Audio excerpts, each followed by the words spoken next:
আসবে, টাইমে যাবে, আমাকে বলতে হবে কেন? আপনি কি স্যালারিটা পাচ্ছেন? স্যালারি আটকায়নি তো? তাহলে এই এরিয়ার মানুষ, তাদেরও অবদান রয়েছে আপনার স্যালারির পিছনে। তাহলে আপনি কেন এই ময়লা, আজকে এটা তো 1 মাসের ময়লা নয়, আমি এলেই ময়লা পরিষ্কার হবে, তা না হলে ময়লা পরিষ্কার হবে না। আমি যেখানে যেখানে যাবো না সেখানে ময়লা পরিষ্কার হবে না, আমাকে বলতে হবে কেন? 15 বছরে যা করেছেন আমার দেখার দরকার নেই। এই সরকারের আমলে কিন্তু এটা হবে না। ম্যাডাম, আপনারও দেখার কথা, চোখ বন্ধ করে থাকবেন না। আপনার পাম্প হাউসের পাশে যদি এই ময়লা পড়েছে, আপনি you also take the initiative না? এটা আপনি তো জানেন, আপনি সরকারি কাজ করছেন, তাকে জানিয়ে দিন। যে পুলিশ হচ্ছে, আপনি এখানে ইনচার্জ কে আছেন, এখানে আসুন। পুলিশের কাজটা করা ছাড়া না বাকি কাজগুলো কিন্তু আপনাকে দেখতে হবে। আমি যদি কোনো মেয়ে অত্যাচার হয় আমি দেখবো, কেউ যদি জল না পায় আমি দেখবো, কারো যদি আগুন লাগে আমি দেখবো। আমি যেরকম অনেক কিছু দেখবো, আমার চোখের সামনে যদি আসে, আপনিও চোখটা বন্ধ করে মাস্ক পরে চোখে কাপড় লাগিয়ে থাকবেন না।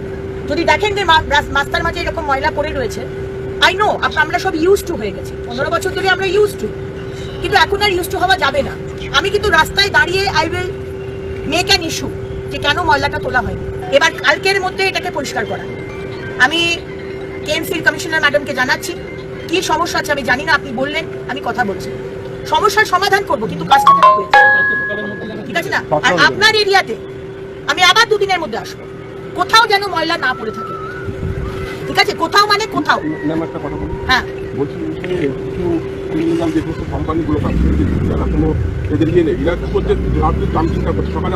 কোন কোম্পানি? আপনি লিস্ট পাঠান, আমি নোটিশ পাঠাচ্ছি তাদের। যারা যারা আপনার মনে হয় ডাম্প করছে, আমি তো জানি না কারা করছে। আপনি আমার পিএর নাম্বার নিয়ে নিন, আপনি আমাকে কোম্পানি